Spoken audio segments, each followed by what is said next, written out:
কালারটা দেখে বলো তো কেমন হয়েছে। আজ আমি মাছের ডিমের বড়া করে সেটার তরকারির রেসিপি নিয়ে এসেছি। আমি 200 গ্রাম ডিম নিয়েছি, সেটাকে ভালো করে ধুয়ে একটা বাটির মধ্যে নিয়ে নিলাম। এবার লবণ, হলুদ গুঁড়ো, লঙ্কার গুঁড়ো আর 2 চামচ বেসন দিয়ে সেটাকে ভালো করে মেখে নিলাম। মাখা হয়ে গেলে আর একটু আমি 2-4টে গোটা জিরে ওপর দিয়ে সেটাও ভালো করে মিশিয়ে নিলাম। এই জিরেটা যখন বড়া ভাজার সঙ্গে মুখে পড়বে না, টেস্টটা তখন খুব ভালো লাগবে। এবার বাটির মধ্যে একটু তেল মাখিয়ে নিলাম, নিয়ে ওই ডিমটা মেখে রেখেছি সেটা দিয়ে দিলাম। দিয়ে ঢাকনা আটকে এটা প্রেশার কুকারে দিয়ে 3টে সিটি দিয়ে আমি সিদ্ধ করে নিলাম। এইভাবে সিদ্ধ করলে না খুব তাড়াতাড়ি আমার সিদ্ধটা হয়ে যায়। এবার ঠান্ডা হয়ে গেলে বাটিটা বার করে সেটা দিয়ে ডিমগুলোকে পিস পিস করে কেটে নিলাম।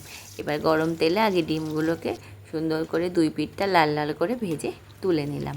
এটা কিন্তু খুব বেশি সময় লাগেনি, আমার খুব অল্প সময়ই ভাজা হয়ে গেছে। এবার তেলে শুকনো লঙ্কা আর একটা পেঁয়াজ দিয়ে একটু ভাজা ভাজা করে, একটু পেঁয়াজ রসুনের পেস্ট দিয়ে দিলাম, সেটাও একটু ভাজা ভাজা করে এবার আমি একটু লবণ, হলুদ গুঁড়ো, লঙ্কার গুঁড়ো, জিরের গুঁড়ো আর একটু চিনি দিয়ে দিলাম। মশলাটা যাতে না পুড়ে যায় ওই জন্যে একটু জল দিয়ে আমি ভালো করে কষে নেবো।